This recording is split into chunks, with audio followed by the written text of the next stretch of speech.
Hola a todos, aquí estamos desde el canal Holistic.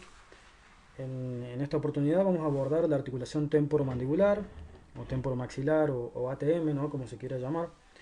Hablaremos de la constitución anatómica, de su fisiología articular, es decir, de su biomecánica, de cómo se mueve, y de la interrelación postural, una arista en la cual quiero hacer bastante hincapié. ¿Y por qué abordo, ¿no? En primera instancia, como primer tema, esta articulación? Lo hago debido a que la considero a esta articulación como un centro regulador. En realidad no es que yo la considere, sino que es un centro regulador de el tono muscular, el tono postural. Es un lugar topográficamente de confluencia entre nuestras cadenas musculares o entre nuestra cadena muscular posterior y anterior. Por lo tanto, en última instancia, la importancia, la relevancia que yo le otorgo es que regula la postura. Y si nosotros definimos la postura como aquella manera en la que utilizamos nuestro cuerpo, adquiere una gran importancia, ¿no? Como conocemos, como ya es de público conocimiento, la postura no solamente depende de factores biomecánicos, de factores anatómicos, morfológicos, sino que también depende de factores emocionales, psicomotrices, de factores psicológicos, ¿no? Por lo tanto, aquí entra a participar esta visión holística, que es eh, la PINE o la PNI, ¿no? Bien. Respecto a sus superficies articulares, su constitución anatómica va a estar formada por dos huesos, el hueso temporal y el hueso maxilar inferior o mandíbula. Corresponde anatómicamente a la clasificación de diartrosis bicondila doble, que sea de artrosis para aquellos que no estén instruidos en anatomía. Que sea de artrosis quiere decir que corresponde a aquellas articulaciones, a aquella clasificación de articulaciones que presentan un gran rango de movimiento. Y que sea bicondilo doble quiere decir que se encuentra constituida por dos cóndilos interpuestos entre sus superficies articulares, ¿no? Bien, los reparos anatómicos o las superficies articulares del hueso temporal van a ser la cavidad glenoidea, que allí la podemos ver en la imagen superior como esa concavidad inferior, ¿no? Es una cavidad receptora del cóndilo de la mandíbula, el cual se encuentra inmediatamente por debajo. En los reparos anatómicos del temporal vemos hacia anterior el cóndilo del temporal, e interpuesto entre estos reparos anatómicos encontramos el disco o meñisco interpuesto, el cual tiene la función de restaurar o de aumentar esa congruencia entre las superficies articulares, y además cumple funciones de estabilidad, cumple funciones metabólicas, funciones de defensa, brinda sostén, ¿no? Está compuesto por tejido colágeno, por células endoteliales especializadas, por eso su función metabólica y de defensa. Un aspecto muy importante de este disco interpuesto es que en su porción central se encuentra denervado, es decir, no tiene inervación. Y en su porción periférica se encuentra inervado, es decir, sí tiene inervación. Esto se da por motivos biomecánicos, debido a que en su centro esta, esta soporta una mayor carga, un mayor estrés, un mayor peso. Bien, topográficamente la podemos palpar por delante de nuestro pabellón auricular, por delante de nuestro conducto auditivo externo. Allí podremos palparla, y a su vez, si uno presta atención y agudiza el sentido de la palpación, vamos a estar tocando lo que viene siendo la arteria temporal superficial, uno de los vasos arteriales el cual irriga esta articulación, conjuntamente con la arteria timpánica anterior y la aurículo temporal. Arterias, vasos arteriales que son ascendentes de la carótida interna. Otro de los cuales es la faringia ascendente. Respecto a la inervación, van a ser todas ramas del nervio trigémino, el par craneal quinto, la rama auriculotemporal, la rama mandibular, etc. Bien. Respecto a las estructuras ligamentosas que lo conforman, van a ser el ligamento estilomandibular, el pterigomandibular y el esfenomandibular. Cada uno de ellos va a limitar un determinado movimiento. Bien, miología o músculos que la componen, ¿no? La miología, el estudio de los músculos, ¿no? Los músculos que la componen van a ser el pterigoideo medial, el cual se origina a lo largo de la rama y el ángulo del maxilar inferior en su cara interna, en su cara endocranial, y va a ir a insertarse a lo que viene siendo las apófisis pterigoides del esfenoides. Luego el pterigoideo lateral, que también tiene su origen a nivel del esfenoides, y va a ir a insertarse a lo largo del borde lateral de la cápsula articular. Está inserto en la cápsula articular este músculo. Luego podemos encontrar en la imagen de la derecha el músculo temporal, músculo que ocupa la fosa del temporal a lo largo de las líneas temporales y se inserta por detrás y por delante del pabellón auricular y llega hasta el arco cigomático, hasta el borde superior del arco cigomático. Luego encontramos por último, dentro de los músculos que anatómicamente se los clasifica como músculos masticadores, el macetero. El macetero ocupa el borde inferior, los 2/3 anteriores y también el tercio posterior, es decir, la totalidad del arco cigomático, y se va a insertar a lo largo del borde inferior de el ángulo de la mandíbula en su cara externa, ¿no? Todos estos músculos van a funcionar para proveerle todos los grados de libertad de movimiento que presenta esta articulación. La apertura, el cierre y los movimientos de deslizamiento, los cuales son la lateralidad, izquierda-derecha, y los deslizamientos anteriores y posteriores, los cuales se denominan protusión y retracción respectivamente. Aquí también podemos ver otra musculatura, la musculatura suprayoidea, que está graficada en esta imagen. No olvidar la musculatura infrayoidea, que también participa en los mecanismos de la temporomandibular. Estos participan, ¿no?, en la masticación. Usan el dioides como relevo para tomarlo como punto fijo y provocar la apertura. Luego también en una muchísima menor medida participan un poco la musculatura de la lengua, el músculo transverso de la lengua, longitudinal, hipogloso, geniogloso, etc. Y un aspecto anatómico que se puede considerar de relevancia es la perforación por parte del músculo estiloioideo a los vientres musculares del digástrico, ¿no? Como su nombre lo indica, digástrico está compuesto por dos vientres musculares y se encuentra perforado por el estiloioideo. Bien. Interrelación postural. Hablamos un poquito de la biomecánica, ¿no? No nos vamos a meter mucho en ese tema, pero son simples, son esos movimientos que se permiten en la temporomandibular. Después podríamos meternos un poco más y hablar de ejes articulares, de cómo se efectúan las rotaciones a nivel de los cóndilos o de qué ligamento se tensa o no, pero a fines prácticos esto aquí no nos sirve, sería un dato complementario simplemente. Ahora empezamos a hablar de la interrelación postural. Como ya dije anteriormente, un aspecto muy importante.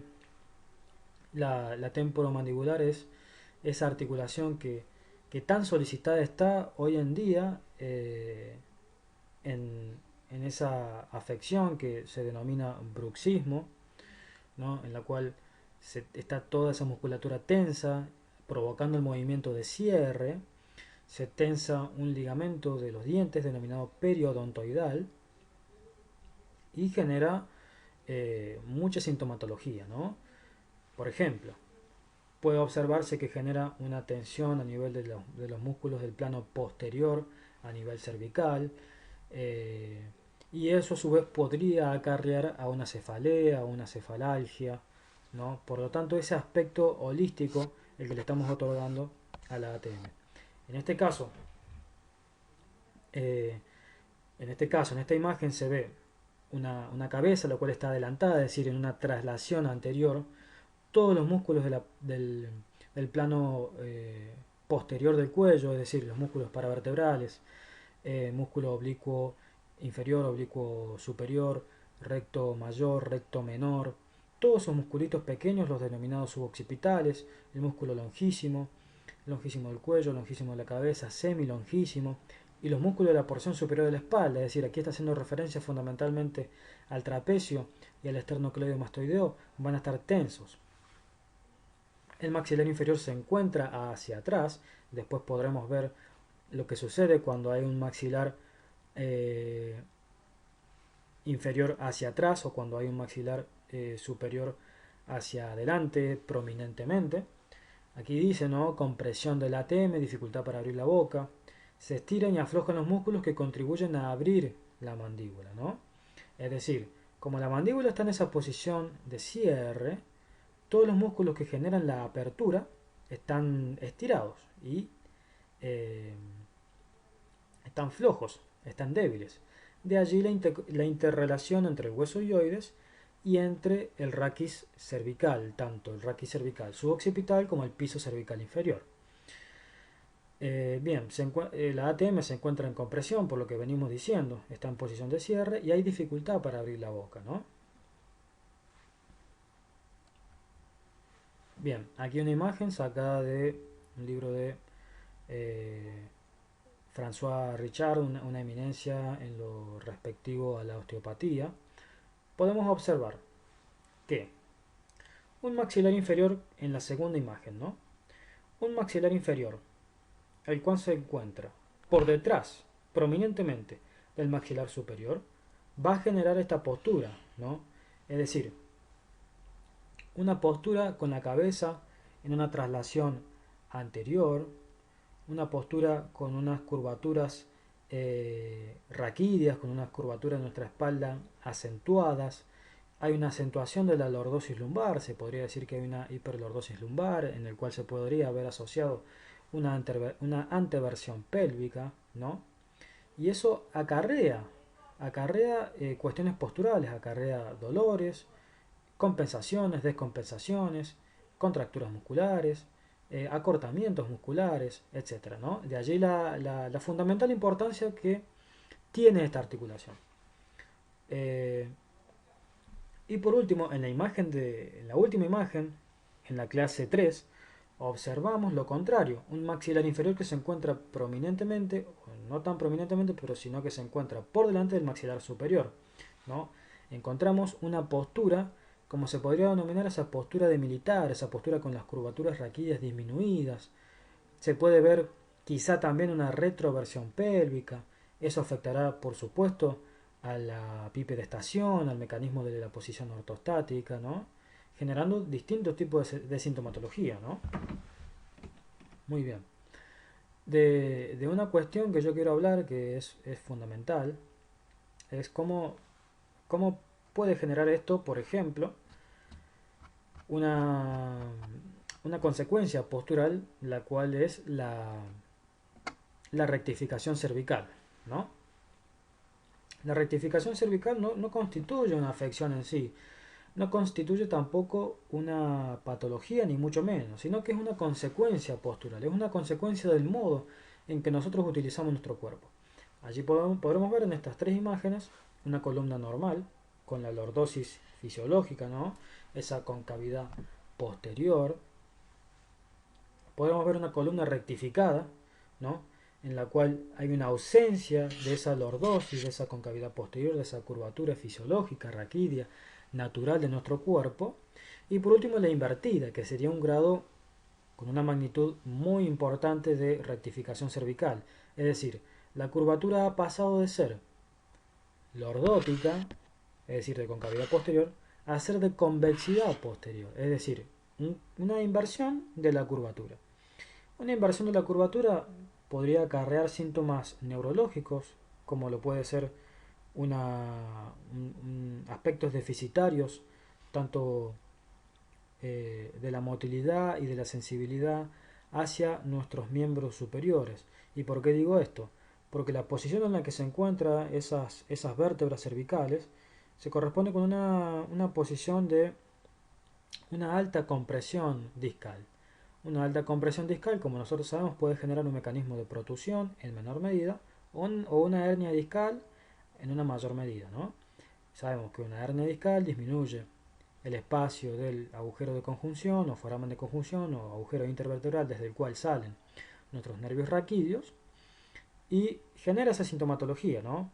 Recordemos que esa región cervical se corresponde tanto con los plexos, con el plexo cervical como con el plexo braquial. Cuando hablo de la sintomatología del miembro superior me refiero al plexo braquial, ¿no? Desde C4 a C8, y la sintomatología asociada va a ser la misma, correspondiente al plexo cervical. Recordemos que el plexo cervical va a inervar toda la región de cuello, región clavicular, región inframandibular, tanto sus ramos profundos como sus ramos superficiales. Los ramos profundos van a ser los motrices y los ramos superficiales van a ser los sensitivos. Muy bien. Una vez teniendo bien esclarecido este concepto de la rectificación cervical, quiero hablar un poco de una consecuencia de estas posturas, ¿no? Que no necesariamente puede ser por un mecanismo a nivel de la ATM, pero quiero hablar de una consecuencia postural de la rectificación cervical, ¿no? Cuando nosotros observamos la última imagen, la clase 3, observamos una persona en postura de militar, ¿no? O sea, nos recuerda a una persona en postura de militar, una persona que está en total control de sus emociones, si se quiere, en cierta represión de ellas, ¿no? Es lo que se les enseña a los militares, el control, el total control, no se le puede contestar al superior, hay que tener control en el campo de batalla, eh, no hay que tener miedo, no hay que llorar, todas esas cuestiones determinan determinados mecanismos posturales, como lo estamos viendo aquí ahora mismo. Esta postura, ¿no? Esta postura en la cual la boca se nos va hacia abajo, hacia inferior, se corresponde con un mayor control de las emociones, ¿no? Cuando uno está en una posición fisiológica, como lo es la primera imagen, la clase 1, donde vemos esa lordosis cervical acentuada, la persona tiene la boca más hacia superior, ¿no? Y hay un mayor contacto entre el mundo interno y el mundo externo. Es decir, es más fácil que salga lo que está en nuestro interior, que salga la emocionalidad, ¿no? Entonces, muchas veces nosotros, eh, en la vida cotidiana, adoptamos posturas de tipo de control, ¿no? Es decir, esa rectificación total raquídea y generar esa extensión cervical que se corresponde con la rectificación cervical, para estar más en control o para parecer de otra manera. No sé si me explico. Entonces, lo que se podría rescatar de toda esta charla o de toda